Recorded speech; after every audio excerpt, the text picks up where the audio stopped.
Yang terhormat Ibu Dr. Trisniandayani MSI dan Ibu Ayu Febriani SPD MSI selaku dosen pengampu Kelembagaan Kearifan Lokal Budaya Sumatera Utara. Dan teman-teman sekalian, perkenalkan, kami dari kelompok 1 akan menjabarkan mengenai contoh kearifan lokal budaya di Sumatera Utara yang mulai tidak eksis. Saya akan memperkenalkan nama-nama anggota kelompok 1. Abednego Raja Habeahan sebagai pemateri, Celin Febrina Manaping, saya sendiri sebagai moderator dan pemateri, Dinda Lumban Tobing sebagai pemateri, Fani Lydia Sari sebagai pemateri, Hafiza Lutfia sebagai pemateri, Nabila Sahada sebagai pemateri, Natsmi Wardina Nasution sebagai pemateri, dan Rita Setia Pangaribuan sebagai pemateri. Selanjutnya, kita akan mendengarkan penjelasan mengenai materi pertama dari teman kita. Baik, terima kasih moderator. Sebelum masuk ke pembahasan, kita akan membahas apa itu kearifan lokal. Menurut Gertz pada tahun 1999, kearifan lokal ialah sebuah norma yang ada dalam suatu masyarakat yang diyakini kebenarannya dan menjadi acuan dalam bertindak dan berperilaku sehari-hari. Oleh karena itu, kearifan lokal merupakan entitas yang sangat menentukan harkat dan martabat manusia dalam komunitasnya. Tradisi Markusip pada etnis Mandailing. Markusip dalam bahasa Indonesia artinya berbisik. Tradisi Markusip merupakan tradisi yang mengandung nilai-nilai kearifan lokal serta berusaha untuk mengatur hubungan antara pemuda dan pemudi dengan cara mengenal kepribadian masing-masing tanpa menyalahi aturan atau melanggar norma-norma yang berlaku dalam adat istiadat etnis Mandailing. Markusip merupakan sebuah aktivitas memadu kasih yang dilakukan oleh muda-mudi di Tapanuli Selatan pada masa lalu. Markusip merupakan tradisi yang unik karena hanya bisa dilakukan pada malam hari hingga larut dengan cara diam-diam dan rahasia. Kemudian saya akan menjelaskan terkait dengan tradisi Markusip yang sudah tidak eksis lagi. Tradisi Markusip sendiri sudah mulai punah dan tidak eksis lagi di kalangan masyarakat, khususnya masyarakat Tapanuli Selatan.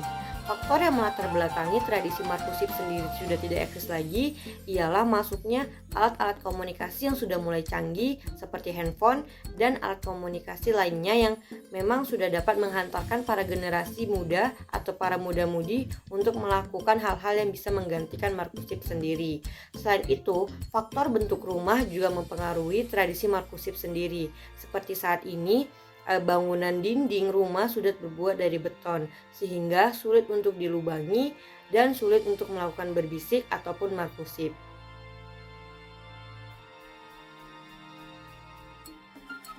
Baik, tradisi selanjutnya ialah tradisi Pariban pada etnis Batak Toba. Dalam sistem kekerabatan suku Batak Toba, istilah Pariban atau Marpariban disebut dengan hubungan antara seorang laki-laki dengan seorang perempuan.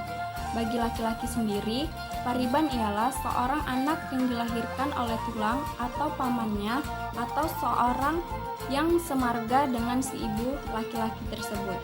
Dari sudut pandang wanita, Pariban ialah pria yang dilahirkan dari Namboru yang dimana ibu dari si laki-laki satu marga dengan wanita tersebut. Dalam tradisi adat Batak, Pariban atau Marpariban memiliki ikatan tersirat bahwa mereka dijodohkan secara adat. Terima kasih. Baiklah, saya akan melanjutkan tradisi Pariban pada etnis Batak Toba. Contoh kasus Pariban. Ada dua istilah mengenai Pariban, Pariban kandung dan Pariban biasa. Contoh Pariban biasa. Jika ibu si Budi baru pandiangan, maka wanita yang baru pandiangan dianggap sebagai Pariban si Budi. Contoh Pariban kandung. Anak dari tulang atau paman Budi merupakan Pariban kandung Budi. Sebaliknya, jika Dewi baru pandiangan, maka anak dan putra-putra dari Namborunya merupakan Paribannya, yang dimana Namborunya merupakan boru pandiangan. Penyebab tradisi Pariban mulai memudar dikarenakan menikah dengan Pariban dianggap kaku karena tidak membuat persaudaraan dan hubungan kekeluargaan meluas. Dampak negatif yang paling berbahaya dari sistem Marpariban ini adalah risiko penyakit keturunan yang berpeluang terjadi pada Pariban Kandung yang menikah. Marsyada Pari artinya kumpulan beberapa orang yang bergotong royong memberikan bantuan tenaga atau jasa dalam sebuah kegiatan. Salah satunya saat penanaman bibit di perkebunan, mulai dari penanaman hingga masa panen tiba. Masyarakat melakukannya bersama secara bergiliran di ladang masing-masing. Penyebab memudarnya sistem Marsyada Pari pada masyarakat Batak Toba dikarenakan adanya perkembangan zaman yang mengakibatkan sistem teknologi di tengah masyarakat juga semakin berkembang.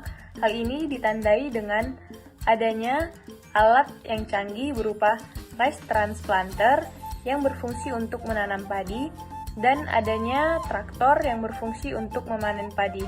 Karena adanya benda ini, maka sistem Marsyada Pari di tengah masyarakat pun sudah semakin merosot akibat terbantu oleh alat canggih, rice transplanter, dan juga traktor.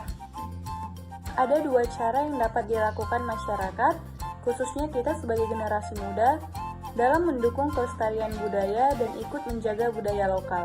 Yang pertama yaitu kultur experience. Kultur experience merupakan pelestarian budaya yang dilakukan dengan terjun langsung ke dalam sebuah pengalaman kultural. Dan yang kedua adalah kultur knowledge.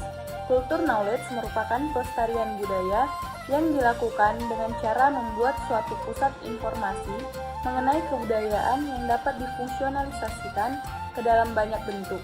Tujuannya adalah untuk edukasi ataupun kepentingan pengembangan kebudayaan itu sendiri dan potensi pariwisata daerah tersebut. Dengan demikian, para generasi muda dapat memperkaya pengetahuannya tentang kebudayaan itu sendiri. Kemudian yang terakhir ialah adapun beberapa solusi yang dapat dilakukan oleh anggota masyarakat khususnya para generasi muda ataupun generasi penerus di dalam mendukung kelestarian budaya dan menjaga budaya lokal tersebut. Yang pertama ialah mau mempelajari budaya tersebut, baik hanya sekedar mengenal ataupun bisa juga dengan ikut mempraktikannya di dalam kehidupan sehari-hari. Kemudian yang kedua, ikut berpartisipasi apabila ada kegiatan dalam rangka pelestarian kebudayaan. Dan yang ketiga ialah mengajarkan kebudayaan tersebut pada generasi penerus, sehingga kebudayaan tersebut tidaklah musnah dan tetap terjaga ataupun tetap bertahan.